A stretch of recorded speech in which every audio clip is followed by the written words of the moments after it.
So I have been asked to give my opinion on the whole Ooobakɛ saga in Ghana. And for those who don't know, it's basically a whole hoo-ha because the Ghana people have simply asked for inclusion on their own homeland. I was in Ghana at the time, so I was seeing firsthand what was happening. So I'm just going to go through my opinion on various elements of it and what I have observed.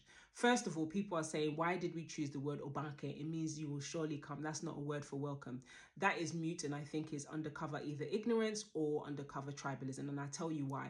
We know when it comes to many languages, including African languages, that we don't always have a direct translation or equivalent in English because our language is very complex. It's a representation of our philosophies and our ideals, and it's across the board. And I'll give you an example of a word. Oyiwaladon is our way of saying thank you. The exact translation isn't thank you, it's Oyanawala. Ubodon, may you have life. You will never die. So Oyiwaladon is our prayer. It's our way of thanking you for what you've done for us. So we are praying that Oyanawala, Ogbodon. Ooobakɛ means you will surely come. It's an affirmation. It's a prayer. When you leave the house to go somewhere, do you not pray to God that you will arrive there safely? The Ooobakɛ, when you come and you finally arrive, is us acknowledging that God has answered your prayer.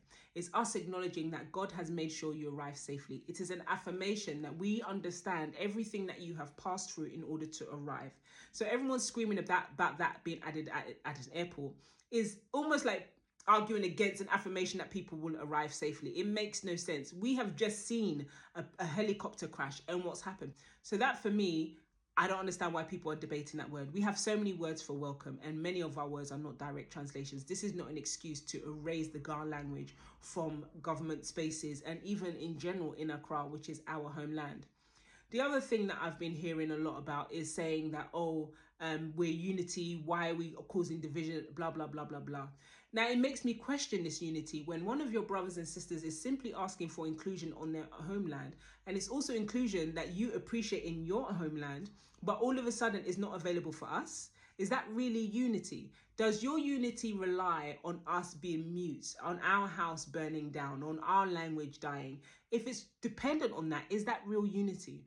And if you know that there's something missing, surely when we ask for inclusion, you will be like, yeah, let's be included. Don't go and complain about racism in America and the UK and then come to Ghana and practice tribalism.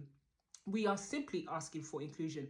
I don't see how that is a threat to your unity unless the unity you speak of requires an underdog whose language and culture dies. And unfortunately for you, I'm not going to sit here for my language and culture to die. And Ghana people are not going to sit here for their language and culture to die. They have realized there's a problem and they're doing something about it. The other thing that I've heard a lot about is, we should be focusing on roads and focusing on developing lampposts. This thingy is nonsense.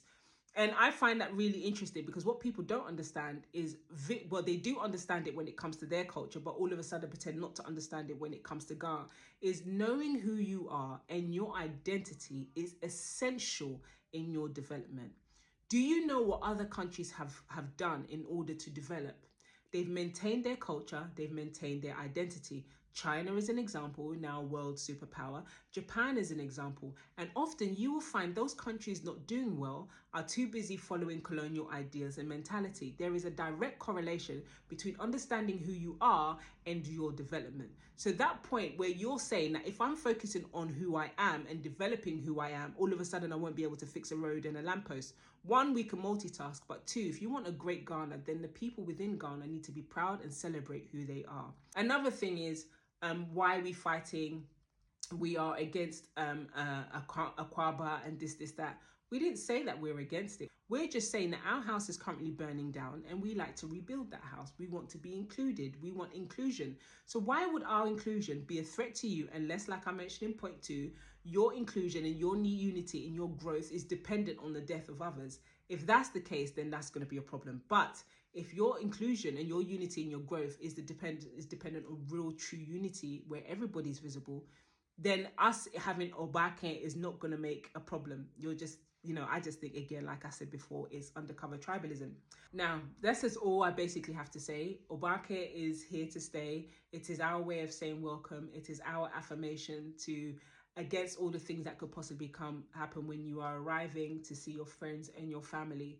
And I do hope that the unity in Ghana becomes real unity that is inclusive of all, that is celebratory of all, and that us asking to be included on our homeland isn't going to cause a hissy fit anymore, because yeah, makes no sense.